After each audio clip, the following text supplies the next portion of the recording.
There are many money mistakes we all make that prevent us from reaching our financial goals, and we could all learn better money habits to get us back on track. However, there are specific money issues that relate directly to women. To chat to us about the key money mistakes women need to avoid, I'm joined by financial expert Kim Potgieter upon the release of her guide, 30 Money Mistakes Women Make and Ways to Get Back on Track. Kim, thank you for this guide. I found so many of your tips relevant to both women and men. But there were a few that stood out for me that I think women are not always aware of. And the first one is around investing for retirement. I mean, so many South Africans are underfunded for retirement, but this is particularly true for women. So can you explain why? Thanks, Maya. And yes, totally agree with you. This could apply to both women and men, but the ones that I'm going to talk about are quite specific to women. And I think the biggest one that we don't understand around retirement is that we live 6 to 8 years longer than men. So actually we should be investing more for our retirement. You know, the second one, which is one we all don't like, but it's reality. We earn less than men.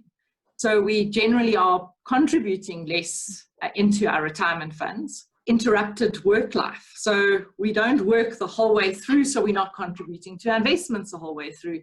And then I think my biggest one is that women don't believe they're good with money. So because they don't believe they're good with money, they say, you know, like, I don't really do that. My husband takes care of that. And then we come unstuck when it comes into retirement years. You spoke about this in the book about being a stay-at-home mom or just taking a step back from one's career whilst raising children. How do you make sure that you keep investing during this time? It's a difficult one. I mean, I have 3 children, so I've been there and I've done it. But I think the big part that I encourage people to do is to have the conversation and saying to your husband, I think we should be investing still in my name during this period. But most of us don't want to because we don't want to upset everything.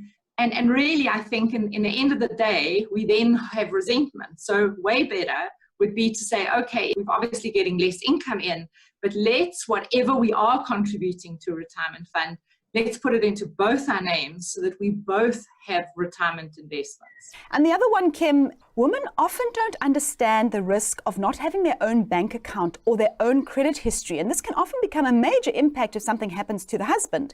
The husband may pass away or they become divorced and suddenly they realize they haven't actually built up a track record with their bank. But I think, Maya, it comes to the same discussion around, you know, when we maybe not working, when we're staying home with our children. We feel that if we have to say we're having our own bank account, then we're showing that we don't trust each other. And I think it is absolutely the worst.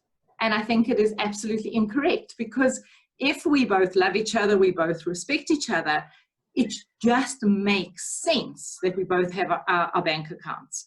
We both have our own investments. Again, it comes back to having a conversation. We need to take mutual role in finances, not leave it to the one, because then when we come, I mean, I work with a lot of people in retirement, and so many times I see pointing of fingers. You know, why didn't you look after it? Why didn't you do this? And then I want to turn around and say, take equal responsibility, and then you won't be in this situation.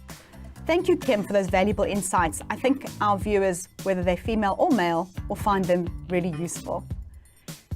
Understanding your money mistakes is just the first step. Now you need to take action.